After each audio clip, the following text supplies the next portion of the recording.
What's up? What's up? What's up? What's up? What's up? Hey, man, y'all done did it again. Tuned in to another episode of All Truth No Chaser. I am your host, Larry S. White II, man, and I am so happy and honored to have you. You know, it's funny, man. Some things that push you where you want to go come from the most undesirable places. And today I got a story from the best pitman in the state of Texas, Bryan Thibodeaux. And his story is just going to knock your socks off. So I hope you're ready. Put that seatbelt on and let's get into it.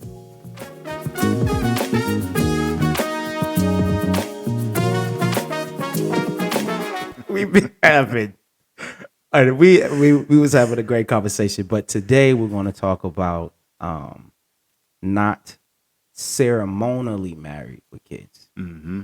And the ceremony part there was important. But before we kind of dive into that, man, tell us a little about yourself. Like, where you from? Originally from Columbus, Texas. Small. And where's that? It's a small country town in between Houston and San Antonio, right off of Okay. I-10. Okay. It's- Like population 5,000.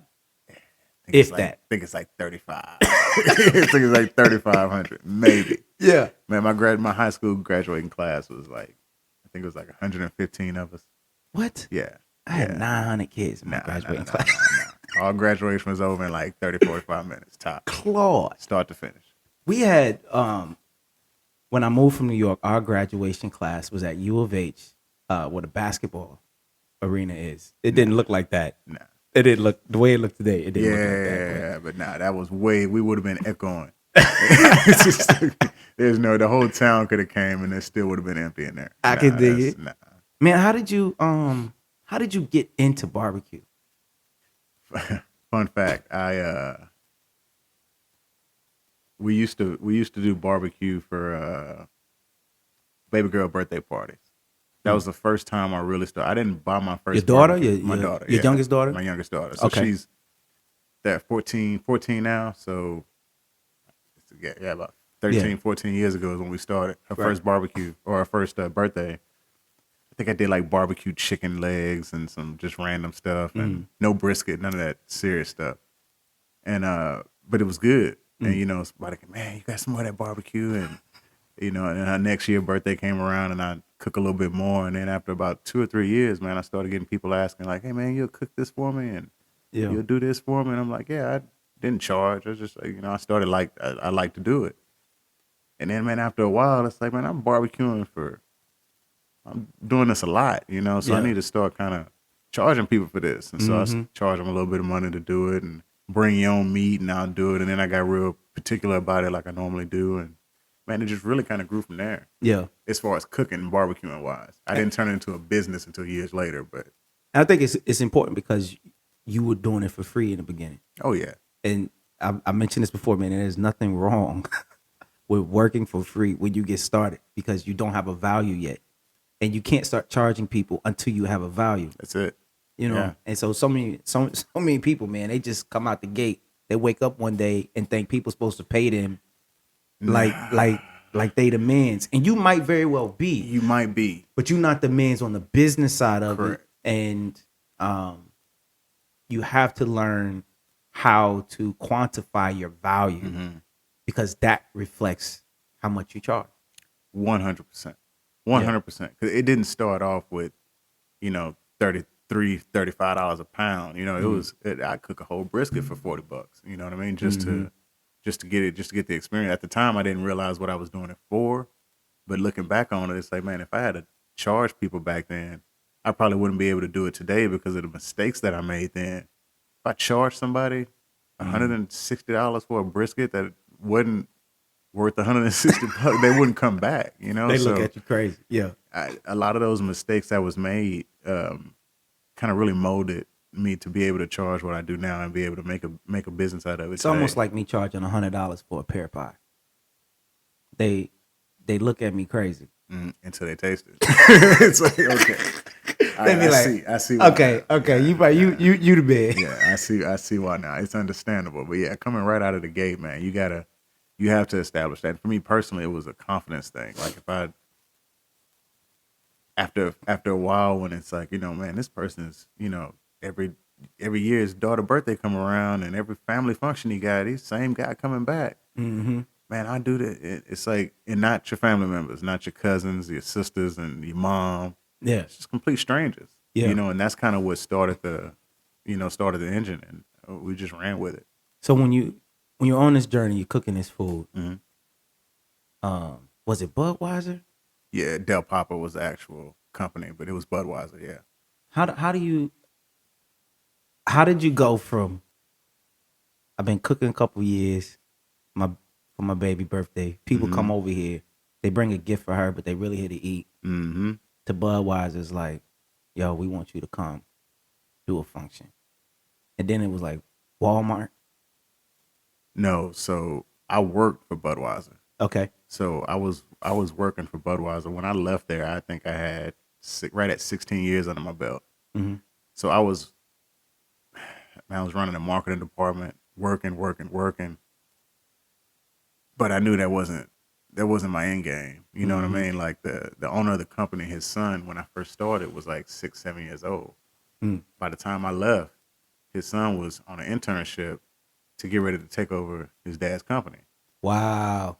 You know, so it really put it He in just perspective. gets skyrocket. Just You ain't got to learn the bottom. You just come right out of the top. there's nothing wrong with that. There was Nothing wrong with that. No If it's hate, yours. there was no, why does he get? It was none of that. It was just like, man, this is like when my son grows up, I can get him an application, but that's it. You know what I mean? Like I can't. I've been here for 15 years, and all I can do is say, son, you fill this application out. I'll talk to the manager. Yeah. It's like, man, that just really put it in perspective. A couple of other things put it in perspective, but as far as like me, really kind of putting it in high gear, like that was a jump start. And then my second son being born with just insane milestones and, disabilities and brain bleeds. It's like I have to do something for us. You know what I mean? Yeah. So if all else fails, I want to create a space for him to be able to work. You know what I mean? Not a Walmart greeter. We can.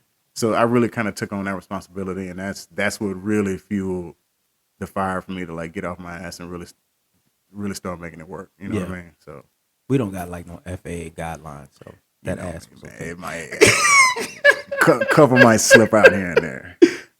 So like with the is that relationship what led to like you catering for Walmart? So somewhat, because the positions I held at Del Papa was a pretty, I was in a lot of meetings and I dealt with contracts, a lot of financials and sponsorships and stuff like that. And anybody that needed something, whether it was trinkets, giveaways, neons, free beer, I was that guy. Right. And so I was introduced to a lot of people that I probably typically wouldn't have met. Yeah.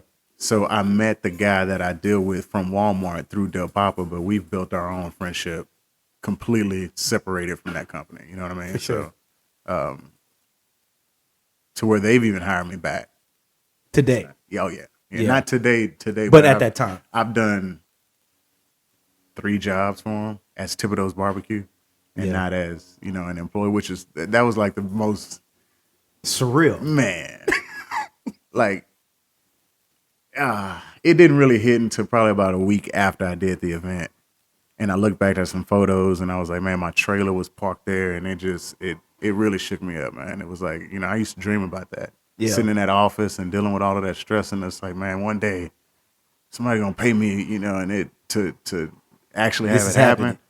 It was cool, man. And I mean, and that's not a small job. Like you're talking like it was iconic industries eating your food. Yeah, it was cool, man. And Walmart, same thing. You know, Walmart, I did, for the first time I did Walmart last year. Oh, what was it? Thanksgiving or Christmas? I can't remember, but the messages afterwards, that's what I live for. You know what I mean? Man, we've gotten, and I'm not going to say names, but we've gotten caterings. We do this every year, and I've never got the response back from my employees like I did with your food. And man, put us down for next year. And count us in. That's when that starts. Right. It's a good feeling. It's man. a good. I can't not imagine that providing you a lot of validity. Like the choice to chase my food in Texas, Correct. you know, you, and it's crazy because it's almost like you this big guy that still people don't know. I feel like that sometimes. You know what I mean? Because it's not Kellens, or Nah, Colleen's, it's nah, not yeah. Papa's, it's not. It's like you industry wise, they know exactly who you are. Community wise, that part is still growing. Correct. I feel like it's more so of like kind of like that actor or that rapper or that entertainer, or when you find them before everybody else does, like that's your guy. Like I feel like that. People that's eating the food and tried it. Yeah, It's like, oh, this is my go-to guy. There's people that this is my best hands down. And those people, like those are that's like the fuel that like I'm okay with being that guy right now. Because it's right. steps. I know I wasn't that guy a year ago. 2 years ago, I wasn't even you know what I mean? So like those steps, I'm appreciating those instead of looking at, man, Other I people. want to, yeah, and I can't gauge my success off of somebody else's. You know what I cannot. mean? So to me, I'm loving it, man. Like I really enjoy it. Yeah, it could be better, of course, but I'm loving it, man. You're getting it done. Yeah.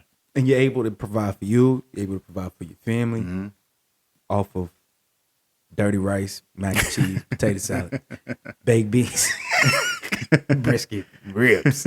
Pretty much, This man. is how I keep the lights on here, boy. Pretty much, yeah. You see that meat in that deep freezer? Nah, never freeze it. Well, listen, okay. Never freeze Yes, it. I guess it's good to clear that up. Yeah, right? yeah, clear that up, man. Clear that, yeah. So, man, tell me about how you met your wife or your girl. Man, that's a funny story. I lived in Galveston. God, this is a long time ago. This is 16 years ago. I had this apartment on a seawall, living my life, man. I had a crotch rocket, working at Budweiser. This dude got the bachelor pad over the Man, water. it was 77th and Seawall. The whole living room and my bedroom was open to the wall. I mean, it was Yeah. it was one of those. Nice. It was nice. And she was in nursing school, and at the time I had a roommate. My roommate was talking to a girl who was also in nursing school. She was like, you need to meet Andrea. She's a good girl, and she's going through a bad relationship, and she was in an abusive relationship. And so we just randomly met. Like she kind of hooked it up, and we had a date. And it was nothing that I was, looking for. It just kind of happened, And it was completely different than anything that I had dealt with before, as far as where her mental state was. Yeah. We were the same age, but she was years ahead of me. You know what I mean? Like it. Because of her experience. Because of her life experiences, and she had a kid. At the time, our kids was not even a thought. Just I was way too busy popping willies down the seawall. I wasn't thinking about children at all. When I take people out or go on dates, there was no splitting. There was no. No one could come pick me up. No house. My house was the. Man, you got your own place. Like there was nobody doing better than me in a sense at the time, at least that I was entertaining, that I was talking to. She had her people own in your house. circle. People in my circle. Yeah. She had her own house. Yeah. You know what I mean? Like legitimately her own house. Like this like, big whoa. 2-story, 4,300 square foot. Like, this is yours? I thought I was my balling. apartment was, And so She got equity. and it wasn't just that. It was the mindset, like where she was mentally. The rest of that stuff just fell in place, but I had never been around somebody that was, willing to not just do things for you, but just elevate you mentally. You know what I mean? Like it was just a different. It was different. Yeah. It was different. We weren't attracted to each other. I wasn't her type. She wasn't mine. Yeah. But something just That clicked. unity Yeah. amongst you both is what drew you together. Correct. Yeah. Correct. Yeah. And how long y'all been together? It's 16 years now. 16 years? Yeah. 15, 16. Yes, 15, 16 years. Yeah. So I mean, not to like repeat other episodes. So you find she has a kid. How old was her kid? when you At the guys met? time, Lex was right at 4, turning 5 years old. So how did you feel about being a bonus dad? Rough.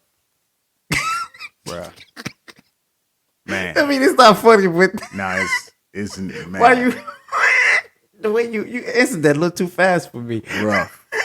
Bruh, it was rough, Well, man. okay. Was it rough because you are enjoying time with the lady that has a child, and because you are with the lady who has a child, the child is 100% part of this package? That was to me the easy part. Okay. Actually, my mother, when I told my mom, like, how I met somebody, you know, it's this and that and the other, and I remember like it was yesterday. Her mom was, she wasn't handicapped, but she was on a walker, and she was her mobility wasn't that great. And crazy story. This blew my mind at the time because it was just out of my realm of like what. So in her guest bathroom, she had just a standard size toilet. So one day she needed some help to get a toilet from Home Depot. I was like, all right, I rode the bike. At the time, all I had was a motorcycle. So I was like, I ride out there, and we ended up going to Home Depot. She bought a tall toilet, took the perfectly fine toilet out, got a dude to come put the tall toilet in so her mother could be more comfortable when she came to her house. And to me, that was like what? It's simple now as an adult, and like, you know, I switched out all of the toilet, you know, so it's nothing now, but at, you know, 22, 23 years old, Trying to compute this. trying to understand, like, it was just cool to me. And I remember talking to my mom about it, and my mom was, you know, I gave her the whole story, and she said, I remember like it was yesterday, she said, you know, I know how you are. There's a kid involved, so make sure this is what you want. And so what she was saying was, I didn't grow up with a father. I was always like, man, I'm, you know, kids and making sure they have support. And she knew that if I got attached to this little girl, there was no turning back. And so to me, the time with the child wasn't the issue. That wasn't the hard part. The hard part was, man, she was a spoiled brat, man. Dude, it was like, you couldn't imagine. You know, we laugh about it now. Yeah. Like, she'll listen to this and be like, you know, be quiet. I can't believe you said that. But she was spoiled. Her mom worked. She was a hard worker and hustler. Yeah. So Lexi stayed with her grandparents a lot. Grandparents spoiled the living daylights out of her. They were doing their job. Mom felt bad because she didn't spend enough time and so on and so forth. So she spoiled her. Discipline was like non-existent. And it's like, you know, and I come in like, wait, she said what? Like, that was the hard part. You know what I mean? But as far as the time being spent with the kids, because you're having to learn a different essence of patience. oh yeah. You know, Yeah. and I imagine the training that she put you through prepared you for the things you encountered later in life. 100%. Yeah. 100%. How has your lady been beneficial to like your career? I'll give you one example that'll sum this up. I was 25 years old at the time. We'd only been dating a couple years. The company, Del Papa, I was working for, I can't remember exactly what happened, but I was just really I think new supervisors. I'm not going to bore you with the details, but it was some weird stuff that happened. I took over a route and I got in trouble for some things that I wasn't supposed to get in trouble for, and it just really put me in a bad space. And I was frustrated, and it was coming home, and it was just, you know, if this is what she said, if that job is frustrating you that much, just quit. Go do something else. I got you. It could have been 3 years in a relationship. I mean, it was just that simple, just that easy if something is stressing you out that much, let it go. And I went up. I had a great relationship with the owner of that company, which still to this day, he texts me on my birthday. Solid guy. Yeah. I mean, multi, very well off dude, but he was just a solid human being. And I went up to his office and handed in my computer and said, you know, I'm done. And that was probably one of the better things I could have done as a young man at the time, because I faced the person that could have changed something, and he changed it. The next day I got a phone call from HR, and everything was fixed. All of my issues was fixed. Everything was done. Wow. But to get back to the original question, she's always supported me in anything I wanted to do or anything that I thought that I couldn't do. You can do it. Just do it. Did when you're getting all this support and you're becoming this bonus dad, did you ever think about popping the question? No. No? Why is that? It was never. Because wait, before we go there, with you mentioned your mom. Was your dad not in the picture? No. So did you not have a background of seeing married within your immediate circle? No. Grandparents. None of that. My grandmother and my grandfather, step grandfather. He wasn't my real grandfather, but we always called him Daddy Stud. You know, he was always there. But no. My great grandmother was her. My grandmother never been married, at least not in my lifetime. And she had, years ago. What is your mom married or divorced? Never. I guess that answers that question then. Huh? You didn't really see it. Correct. It wasn't present. Yeah. When your oldest son was born, who's the bully of my daughter, coincidentally, not so much, but yo, okay, sidebar. I used to really not like your son, bro. Yo, I used to be like, about to fight this fool. Because my baby come home and she would talk about your son, like, oh, you know, and then we did this. I'm like, who is this kid? Who is this kid? And then she said he was mean to her or something. And just before, we're talking children mean. Yeah. Okay, it's just fly swatting me. It's not that. Yeah. But I was like, you did what? And she said he told her, don't nobody care about your daddy. Oh, you gonna care about me now? that's he probably did say that. Yeah. And then I put something in the Facebook page to help with my television. Mm-hmm. No idea that boy is your son. Yeah. So you came over, and I think Elena, she was like, "Oh, that's just dad." I said, "What?" Yeah. Can't beat him up now. Yeah, buddy. But I mean, it's just funny how small the world is, because we've known each other. Yeah, before. I was meal prepping. I was dropping meal preps off. Yeah, at least a year or two before that, probably a year. But before there's no idea. I guess it's good, right? Because when you're good to people and you're good people, you may not necessarily know who their kids are, but you still your colors are consistent. Comes back around, yeah. You know, and so because I got a daughter, so I ain't like. But you dig it. You got girls, so you understand. I understand. Yes, sir. Yeah. But so your son is born. Did you think about it then? Like the idea. Did the idea at that point, absolutely, because when Trip was born, we left. We had a home, or her home in Texas City is where I ended up moving in with her after the storm came through and tore up Galveston and messed up the apartment and all of that. I was basically homeless for a couple of weeks, but we ended up moving in together.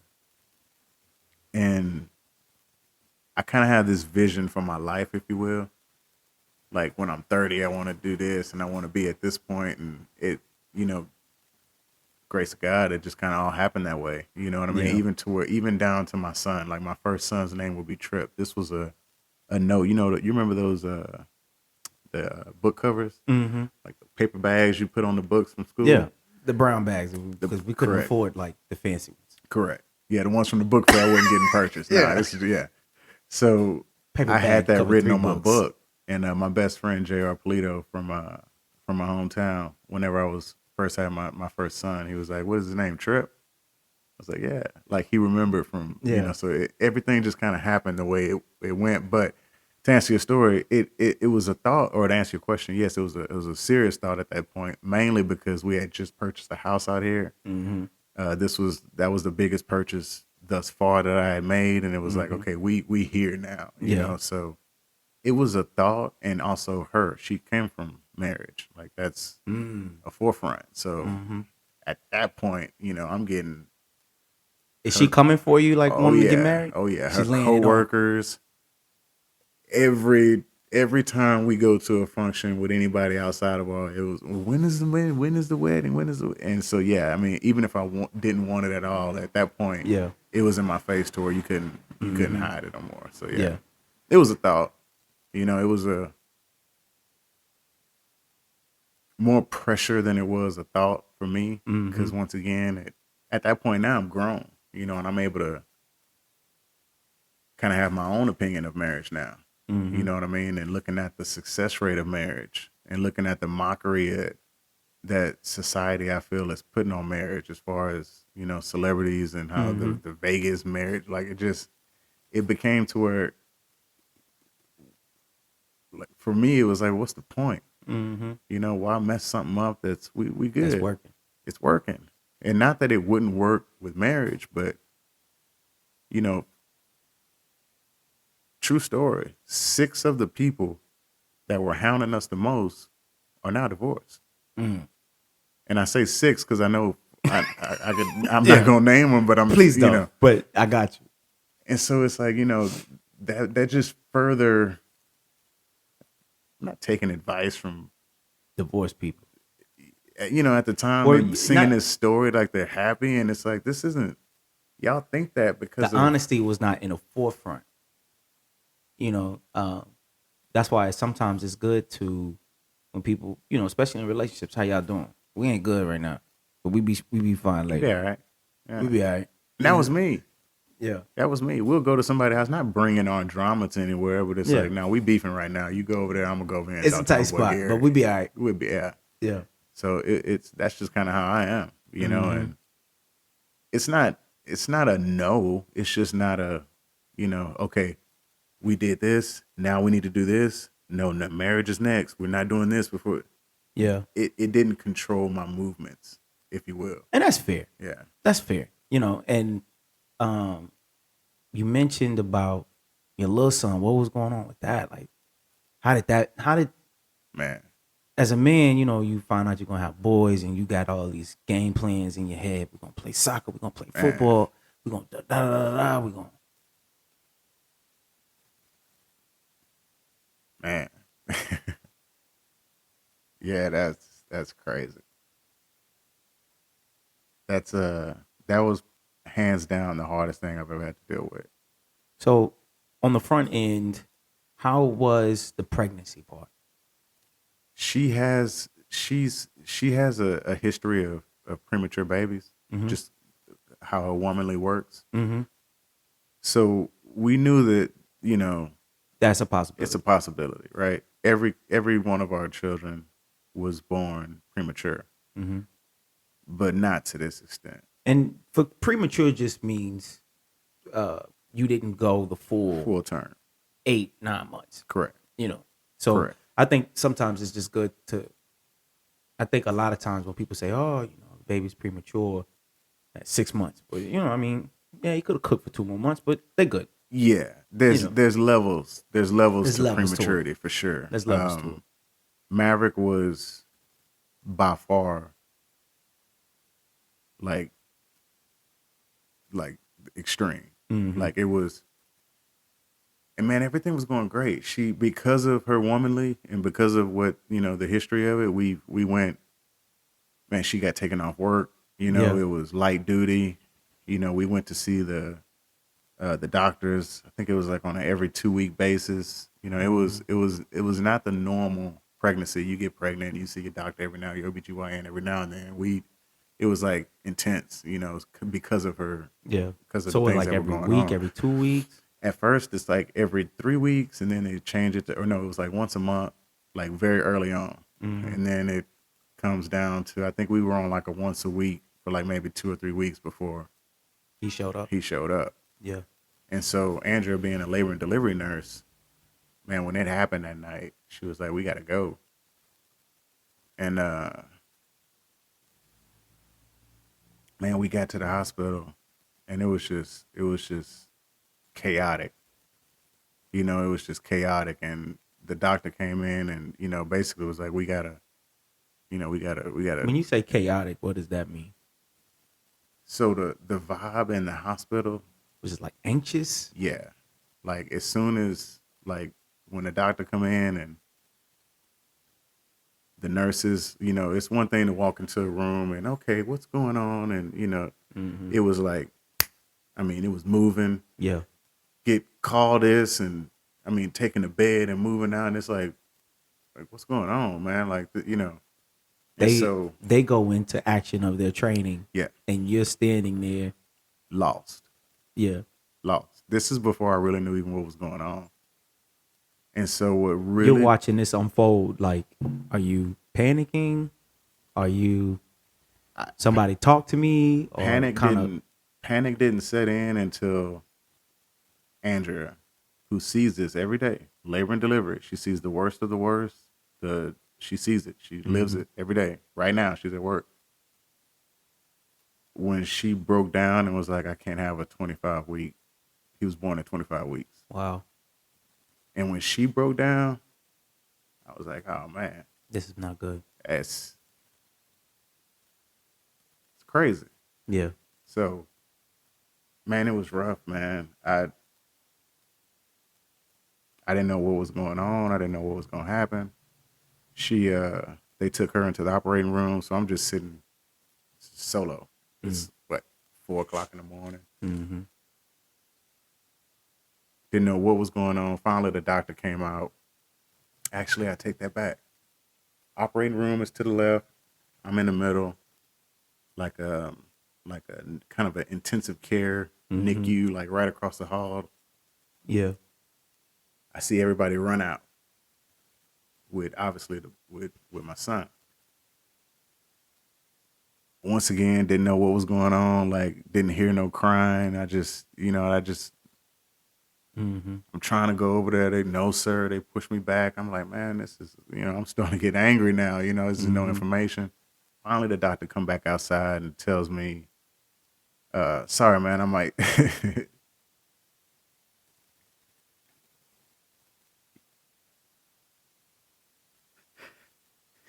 yeah.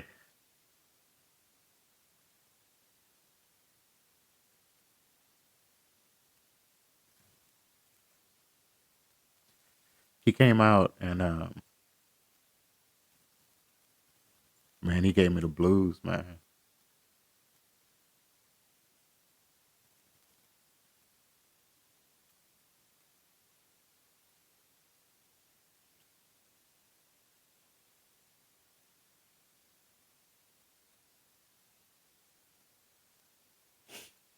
Basically, um, said he was not going to be a functioning member of society. Uh,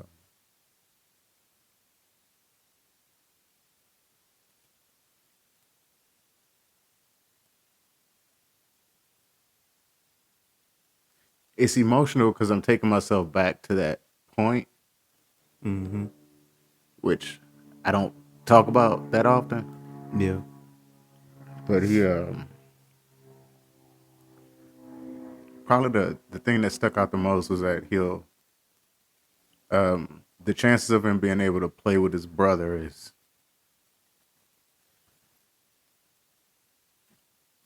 man, it was rough. And I was broke, man. They told me to go in there and look at him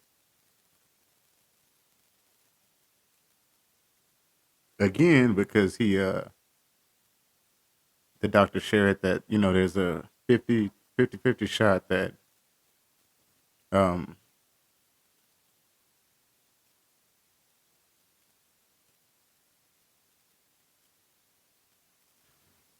that he's gonna have a fight to be here tomorrow.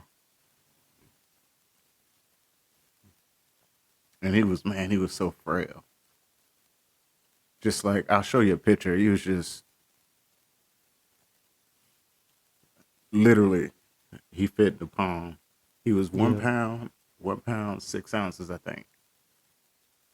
And it was like, man, how is this even going to be possible? You know what I mean? Like,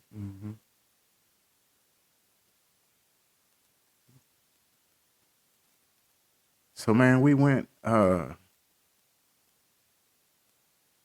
me back up a little bit. He was breathing. They had him hooked up to all of this stuff, man. And they took him over to the NICU. And I was in that funny story. His name was actually supposed to be Sawyer Thibodeaux. And Andrew was still in the recovery room. I was in the NICU with Maverick. Of course, it's in this big glass, thing. You can't touch him. And I'm just sitting there looking at Sawyer Thibodeaux on the board. I was like, nah, you can't name him Sawyer, man. This dude's a beast. I literally went over there, wiped it out, and wrote Maverick. And the nurse came up. She's like, oh, I guess it's Maverick now. Anyway, it was just a little funny story. And then about maybe 2 hours later, Andrew rolled out. And he had to have a fighter's name. Yeah, I had to get him a fighter's name, man. Yeah. And Andrew rolled out probably about an hour or two later. And she's like, where's Sawyer? And I was like, oh, it's Maverick now. It was just, she literally had no idea. But so fast forward, man. How old is he today? He just turned 7 2 days ago. Yeah. Maverick's a good name. Yeah, it fits him, man. It fits him. And so that was a rough time because he stayed in the NICU for about 4 months. We couldn't bring him home for 4 months. Yeah. Which was rough in itself. No, it was about 3 months. And so that was rough, just going up to the hospital every day. Yeah. Didn't miss a day. Every single day went up there. And then finally we got to bring him home, man. And it was like, wow, now reality sets in. At this point, he's already had 2 brain surgeries. He had a stage 5 brain bleed and a stage 4 brain bleed. And so in order for his head not to swell up and, they had to insert this, like a reservoir where the liquid would build up and then they would syringe like liquid out. So man, this kid was just tackling every single challenge, man. And he was just fighting them. And, he got through the rough part to where the percentage was, he's going to be here now. Yeah. Now it's like the reality of, what is this going to look like? His day-to-day life. His day-to-day life. Now all of the stuff that Dr. Beatty is telling me, it's like, okay, now we got to, how's this going to look? So. In full transparency, right, in case somebody decides to Google him, this man is doing his job. So for any of you WebMD warriors that want to try to fix things yourselves, he was doing his job. I'm going to circle back to that because when I talk about that, which I wouldn't have, now looking back on it, I wouldn't have had it any other way. He did exactly what he was supposed to do because that was Maverick's odds. Yeah. He told me the truth. If he hadn't, it wouldn't feel the same today. I mean, it would. It would have felt he was catering versus telling you what it is. Telling me what it is, so, and it's the truth because there's kids born at 30 weeks, 35 weeks that don't make it, much less, I mean, man, so, rewind a little bit. So Maverick's born, we bring him home. He's growing up. My aunt, who's a amazing woman, godly, she's just the most beautiful woman. The first Thanksgiving. So he was born on the 12th. I think? Yeah. Sorry. I'm bad with dates. I don't know my kid's birthday either, so I feel bad. It was 2 days ago. So wait, 2 days ago. Sunday? Yeah. That's my wife's birthday. Was it? Yeah. She should have came to Bounce Bounce with us, man. No, we don't go there. So he's in the NICU. We have Thanksgiving at my house right around. All the family comes down. of course, Maverick's not there, but my aunt, she lives in Oklahoma. She's praying over the phone, and we had a conversation. Also, aside of that, she said God told me He's going to show His true strength through Maverick. She's always said things, like always told me things that eventually have come true. She's told me just she's a special human being. And every time I tell her, like, how did you know I was going through this? And she'll call and say just something that needed to be said at the time. She's just an amazing woman. She's like, baby, I'm just a messenger. That's it. You know, that's it. So when she said that, of course, this is still fresh, you know, so I'm appreciate it. You know, thank you. It's hard. It's hard to take those words and be like, okay, yes. Yeah. You know, everything's going to be okay. I'm drowning right now. And correct. So fast forward, mind you, it hadn't been easy. Man, we've been through therapies, behavioral therapy. He's had SMOs, which is the Forrest Gump braces. We had to cast his right arm or his left arm so he can know how to use his right, because his brain bleed affects his, you know, right side of his body. So tons and tons of hours of Texas children therapies, man, like 2-3 hours a day, which once again, if I hadn't made the move that I made to start my career, wouldn't have had the time to do some of these things. It's just weird how looking back on it, everything just felt like it was supposed to. It wouldn't have been available. And now you look at Maverick, if he comes over here today and my buddies, it's like, man, what'd you say is wrong? Like, I see him when y'all be walking home from school. Wouldn't even have known. We have no idea. You know, he's in regular school. He's in first grade. No special classes. No more braces.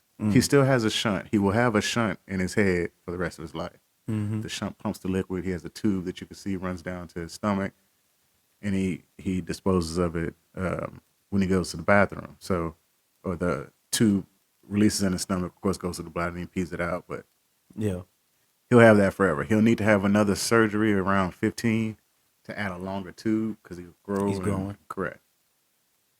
But man, other than that, now we have to, like, you know, stop him from wanting to play football.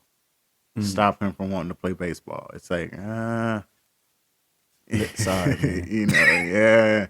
And he understands, but, you know, at the same time, he's like, I can do it. You know, and he's strong. It's amazing, man. So, yeah, that was a rough little patch for me to talk about. No, I mean, that's important. I guess the question is, to get back on topic of conversation. Yes. You did give some insight into everything that was going on. My first question is, like, do you know how you were doing? Nah, it wasn't about me enough to know how I was doing. How was you there for your wife? You know, realistically, at the time, I thought I was. At the time, I was, but I mean, now, you know, growing up and, you know, being older and more experienced, like, yeah, I mean, how can you be there for somebody else when you're not there for yourself? I did it, you know, whether it was, you know, showing up. I think in that regard, that statement does make sense. I don't think it fits there. Not there. Because this was so much bigger. Yeah. You know, and it was literally a moment to where this is that time where you have to be Hercules. You gotta carry. You have no choice. This is where you gotta carry. Correct. You know, and so, and it's weird because I think what you gotta carry for years. And you don't, I think you probably just now, maybe in the last 3 years, been able to relinquish some ounces of the weight. Yeah, I'd say, yeah, probably about, that's interesting. I never really thought about it like that, but yeah, I'd say probably within the last 2 or 3 years, it's kind of like, okay. Wife is moving around.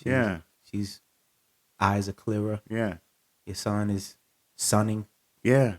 And now you have to transition yourself to, like, okay, I'm a person. And it's interesting you say that. And Have we had this conversation before? I don't think so. no, I typically give you a hard time. So That's funny you say that. That's very interesting though, because it fits with everything. Because there's times where, even being busy with my work or with my business now, sometimes it's hard because it's like I've molded myself to be there, not just physically, like just consciously present. with anything, whether it's, of course, therapy sessions with, excuse me, with stuff like that, but just presence is always there. Whether one of the kids forgets their backpack, dad lunch is gonna suck today. I just whatever it is, like, so now it's like it was hard for me about, I guess maybe a year or so ago, when it's like, I really got to start pushing me now. The kids are gonna be the kids, like they're good. We kind of got through that. Like, It's the courage to do that. I never looked at it that way, but you're right. It takes a Because lot. it was hard. It takes a lot of courage. I felt selfish. Yeah. You know what I mean? I felt like going and doing this catering job, and now I'm gonna be gone. I'm not gonna sleep for the next 2 days. Like, man, Trip got a soccer game. Tiana got a track meet. I gotta be there. Like it was hard to get back to doing Transition me. back. Yeah, it was difficult. Because that who you were before, that person doesn't exist anymore. No. Yeah. And so you can't transition there. You have to transition to a place to where you are just conscious and you're comfortable with your needs. Yeah. Because your family can't, like, the family's going family. Correct. And if you're not going after your needs, you can't ask them to do it. Correct. They're not going to. Yeah, they can't. It's not their job to. Yeah. Their job, your family's job, is to support your needs. But in order for them to support your needs, you have to be aware of what you need. Otherwise, they're just trying to give you a love language that you don't want, nor did you instruct on what that's supposed to look like. And that's just getting back your power as a person. Because us men, I think we don't do a good job. And when we do it, it's more toxic, like toxic masculinity. It's more like, okay, I am a man, and in this space, this is what I need right now, and to do it in a healthy manner. And the family's like, yeah, go do that, go away. Trip would be like, yeah, okay, I'm not happy you're not gonna be at the game, but it's fine. He'll understand. Yeah, it was me that was having the issues. You know what I mean? It was me that was that was having. And of course, it sucks for them. Like, they want me there, but they understand. They get it. Especially now. Now it's a little bit easier, but man, at first it was difficult.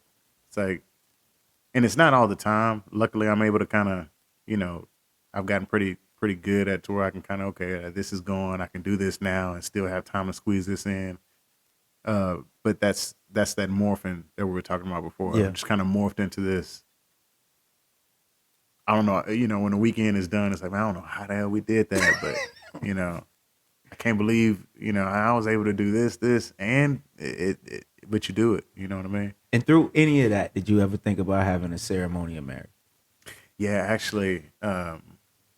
Just to get us back on top. Yeah. I mean, how I get, man. We get to going, and then Maverick got my tears going, and just got off track. All of that's necessary, because if it wasn't for your oldest to teach you patience, to teach you to endure, she's the one that prepared you for Maverick. Nah. Behaviorally is kind of what I was getting at. Behavioral a little bit, kind of more like or to start that journey for you. To start that, this is that non-control. it's kind of, she prepared me for, like, before it was, now it's just me. I had control over, or at least I thought I had control over everything. You know what I mean? It was, at least my surroundings. But with her, not only was she not my biological daughter, it takes time to come in and tell a 5-year-old, spoiled 5-year-old, what to and what not to do, and how what you said was rude. When we go to a restaurant, don't point at people, don't stare at people, don't smack, don't, there's so Having to many raise things. her. It just takes it takes patience. So for that, yes, but Maverick was just a whole different, that was, I honestly don't think anything could have prepared me for Maverick. Sometimes in a I see sense. things all as building blocks. That's a good way of putting it. Yeah. Because when you think about your job, your marketing, and all that kind of the skills and traits you learned at the job, those skills were able to be transferable to how you handle Thibodeaux. Oh, absolutely. Yeah. And so I think there are certain psychological things that God puts on our plate, and it might just be a pebble, but that pebble is what helps you stand to deal with that. You're right about that, because me as a person, I don't like crowds. I really don't like people all that much. I don't know a lot of. My wife is a people person. Nah, I can't. My wife and my grandfather and my brother have never met a stranger. Yeah. They all strangers to me. Yeah. And the funny thing is when people know me, I say know me, when I interact with people, you would never think that. What? Man, You an introvert? There's no way. You was over here joking up. I felt safe here. It's a difference. Yeah. It's a difference. And I could, I can be that person, if you will, but if I had my way, man, I'd be, probably by myself somewhere. You know what I mean? Chilling. Yeah. I do enjoy hanging out with people. It's just a certain person. It has to be the right situation. If it's more than 10 people, probably won't see me there. Yeah, I think it's one of those like, do we have? I call it like, are they regular? I like regular people. Yeah. They're comfortable enough in their own skin, and they not trying to push their skin on other people. Yeah. They know how to take a joke. They can give a good joke. Correct. They know how to laugh from the bottom of their feet. Reading the room. Nothing serious. Yeah. Yeah. You don't have to tell them boundaries. Correct. I like regular people. Just regular people. People that understand, just mental agility. You know what I mean? Just not the brash personalities and all of that. They don't feel like they special. Yeah. Yeah. They only special. You only special to your family. In yourself. Yeah. But they're not pushing that on other folks.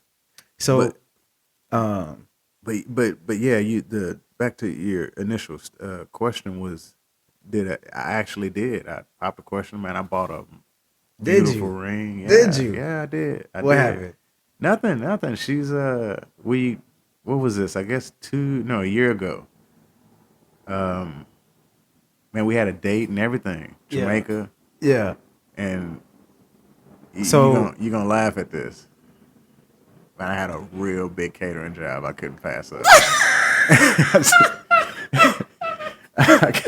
Babe, I gotta go make this money. I gotta be honest with you, man. Make this money.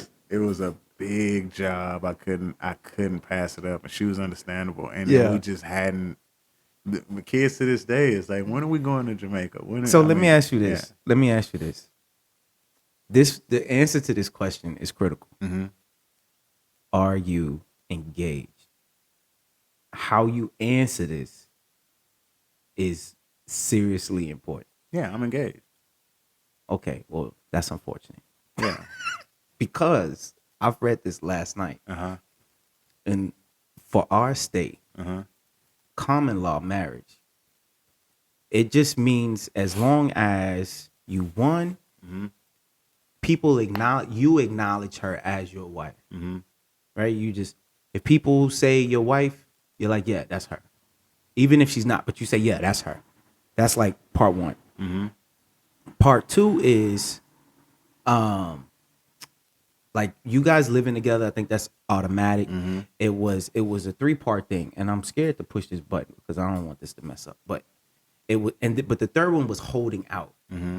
and holding out, that just means that you carry yourself as a married person, like Christmas cards from the Thibodeaux, and that including, in which case, then you are actually married, and you have the same rights as people who went through the ceremony of marriage. So it kind of was just kind of messing with my head a little bit, because typically when we say, are you married? The question that we're actually asking is, did you go through the ceremony of marriage? Correct. Did you go to a church, justice of the peace? Well, see, now that's a trick question. Well, the reason why I asked, because but once you're engaged, then you are no longer under the common law marriage. Once you engage, that moves, for some reason, that goes off the table. So like, let's say if y'all were never like engaged legally, if y'all were never engaged, then you would be married. But the minute you get engaged, now that it's a whole different situation. That's interesting. Because I mean, I was reading all these, I was like, what? And then I had to read it a couple times, and a couple times, then I watched the video. Yeah. And then I read it again, and they said it is tricky, because people who were common law married, but then they got engaged, and all of a sudden things changed. Because even if you are common law married, you identify her as your wife, you guys are carrying on like a married couple, you are holding out, which means you are identifying as a married couple through Christmas cards and surrounding peers. If you're operating with that, and it has nothing to do with a time frame, and y'all living together, the law will consider you married, and you still would have to get a divorce. You would still have to go through the same divorce proceedings, As even if anybody with ceremonial. Anybody else. So what signifies engagement? The fact you gave her a ring and asked her to marry you. Gotcha. When you ask her to marry you, It nulls and voids all now of y'all that. not common law married. Correct. Y'all just engaged. Yeah. That's Now, interesting. Before, she could still, like, if you're under this common law, they can still go against the same proceedings as far as divorce goes, all of that, the exact same. Get half this, whatever. And so I think that was a lot, because a lot of times people think, oh, we just live together. Not well, according to the law, because they said it's very important within 2 years, if you are common law, not ceremonially married, and you guys separate, that you go through divorce proceedings within 2 years. That's You crazy. gotta get the same documentation. It's crazy. It is crazy. Because I was like, oh, Bryan married. You don't even know it. Yeah, well, Bryan married. the reason for me, I've never identified, when people say, oh, that's your wife, and I'll correct them. Yeah. To be honest with you, it's out of respect for people that went through marriage. It made me think about biblical standards. Because biblically, historically, we have been designed to look at marriage from ceremony proceedings. Correct. And if you didn't go through, and the thing that's crazy, there's no difference between what they're talking about is legally than the person that went and got a marriage license. No different. You just According to saved the law, 30 grand. it's the exact same thing. Yeah. In which case, the purpose of being married is to have covenant. And so if you guys are going before God for said covenant, I would say that covenant is equally as powerful if you went before a church Correct. for said covenant Correct. without what is customary. Correct. And I'm a little embarrassed because I typically challenge all customs. Why do we have to cover communion with the towel? Why do we need to wear these gloves? Why do we have to do that? Like the things that we just in Western culture, Christianity do. Correct. where does that come from? Where does that stem from? I never really Question of marriage or the ceremonial part. outside of what I've known. Yeah. Because we just all out. Because before I was like, well, if you common law married, do you get the same rights as a married person? What's the difference? Mm-hmm. You know, in which case, I guess that goes back to what Obama did with the LGBTQ community. For those people, they would fall under the common law, but just because they were same sex, they didn't get the right. Correct.